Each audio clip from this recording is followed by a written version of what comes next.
नमस्कार, मैं हूं विवेक शर्मा। पंजाब केसरी टीवी चंडीगढ़ दिख रहे हैं आप। देश की वित्त मंत्री निर्मला सीतारमण ने आज आम बजट पेश किया। जैसे ही उन्होंने बजट की शुरुआत कृषि से जोड़कर की, विपक्ष के नेता उनके खिलाफ नारेबाजी करने लगे।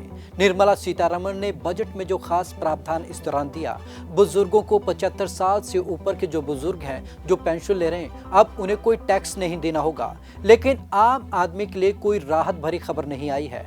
हालांकि यहाँ पर साफ तौर पर देखा जा सकता है कि ठीक इससे पहले जो शेयर बाजार था वो कहीं ना कहीं रुका हुआ था, लेकिन अब शेयर बाजार ने भी रफ्तार पकड़ी है।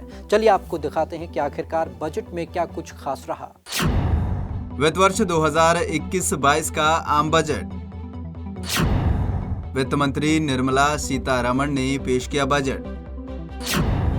बजट से कहीं खुशी कहीं गम। स्वास्थ्य और कृषि क्षेत्र पर खासा जोर। टैक्स पेयर को नहीं मिली कोई राहत। निवेश बढ़ाने के लिए घटाया गया कॉर्पोरेट टैक्स। बजट का शेयर बाजार ने किया स्वागत। 2000 से अधिक उछला सेंसेक्स। केंद्रीय वित्त मंत्री निर्मला सीतारमण ने आज वित्त वर्ष 2021-22 के लिए आम बजट पेश किया। बजट से देश के लोगों को बड़ी उम्मीदें थी, क्योंकि बीते साल में कोरोना महामारी के चलते लगभग हर देशवासी को किसी न किसी तरीके से नुकसान झेलना पड़ा था, जिसके बाद अब इस बजट को लेकर लोगों में काफी उम्मीदें थी। वहीं बजट पेश करने के बाद हर बार की तरह इस बार का बजट भी थोड़ी खुशी लाया तो थोड़ा गम। किसी सेक्टर को राहत दी गई, कोई राहत का इंतजार करता ही रह गया। शेयर बाजार आज सुबह से ही झूम रहा था और सेंसेक्स में 2000 से अधिक अंक का उछाल देखने को मिला।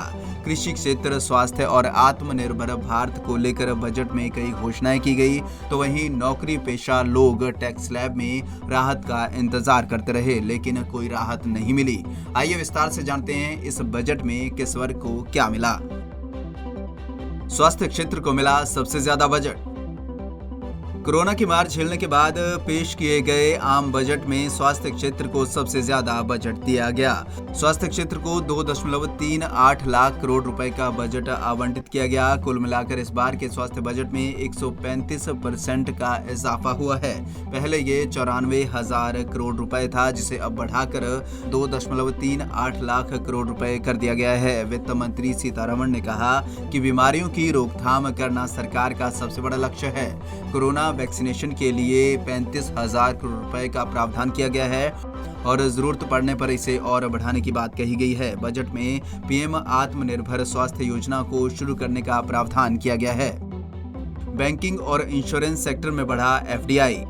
बजट में इंश्योरेंस सेक्टर में 74% तक एफडीआई करने का ऐलान किया गया, जो पहले सिर्फ 49% था। इसके अलावा निवेशकों के लिए चार्टर बनाने का भी ऐलान किया गया है। वहीं बैंकों का फंसा हुआ कर्ज दूर करने के लिए एक अलग से कंपनी बन रही है, जो इन फंसे हुए कर्ज को बैंकों से लेकर बाजार में बेचेगी। ऐसे में उम्मीद की जा रही है कि बैंकिंग और इंश्योरेंस सेक्टर में ढेर सारी नौकरियां निकलेंगी।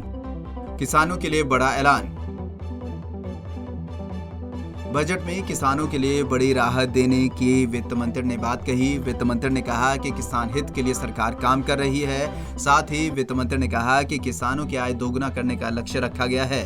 वित्त मंत्री ने कहा कि फसल की लागत की 1.5 गुनी ज्यादा कीमत किसान को देने के प्रयास जारी हैं। किसानों की आय दोगुना करने का लक्ष्य सरकार ने रखा है। वित्त मंत्री ने कहा कि किसानों को दिए जाने वाले भुगतान में तेजी हुई है। वित्त वर्ष 2021 में गेहूं के भुगतान के रूप में 75,000 करोड़ रुपए दिए गए। वहीं धान के लिए 1 लाख करोड़ रुपए किसानों को दिए गए। बुजुर्गों को दी गई बड़ी राहत। बजट में बुजुर्गों को बड़ी राहत मिली है। 75 साल से अधिक की उम्र के लोगों पर अब कोई टैक्स नहीं लगेगा। हालांकि इसमें शर्त यह है कि छूट सिर्फ उन्हें दी जाएगी जिनकी आय पेंशन से है। पेंशन के अलावा अगर कोई आय होगी तो टैक्स देना होगा। नौकरी पेशा वर्ग हुआ निराश, टैक्स स्लैब में नहीं हुआ बदलाव। बजट में सबसे ज्यादा निराशा नौकरी पेशा तबके को लगी। उम्मीद की जा रही थी कि 80C के तहत टैक्स छूट सीमा बढ़ सकती है और 2.5 लाख रुपए तक की कमाई पर मिलने वाली छूट के भी बढ़ने की उम्मीद थी, लेकिन सारी उम्मीदें धरी की धरी रह गई। पिछले कई सालों की तरह इस बार भी हालात नहीं बदले। टैक्स स्लैब में कोई बदलाव नहीं किया गया। महिलाओं को भी होना पड़ा निराश। महिलाओं को वित्त मंत्री निर्मला सीतारमण से काफी उम्मीदें थी। उम्मीद की जा रही थी कि महिलाओं को और मजबूत करने की कोशिश की जाएगी, लेकिन बजट भाषण में ऐसा लगा जैसे महिलाओं की ओर कोई ध्यान ही न दे गया हो। कॉर्पोरेट वर्ल्ड को राहत। कोरोना काल की मार झेल रहे कॉर्पोरेट वर्ल्ड को बजट में बड़ी राहत दी गई। कई टैक्स कम किए गए, विभिन्न योजनाओं की अवधि बढ़ा दी गई। वित्त मंत्री ने जीएसटी में कमियों को दूर करने की बात कही। इसे और सरल बनाने का भी दावा किया गया। स्टार्टअप के लिए टैक्स छूट 1 साल तक बढ़ा दी गई है। निवेश बढ़ाने के लिए कॉर्पोरेट टैक्स लगाया गया है। वहीं अफोर्डेबल हाउसिंग के लिए टैक्स छूट को भी 1 साल के लिए बढ़ाया गया है। बाजार में बाहर, निराश हुआ आम आदमी। कुल मिलाकर देखा जाए तो आम बजट से आम आदमी लगभग निराश ही हुआ है।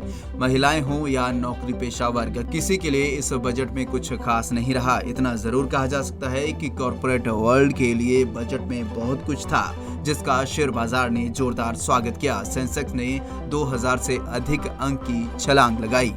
Bureau report, Punjab Kesari TV, Chandigarh.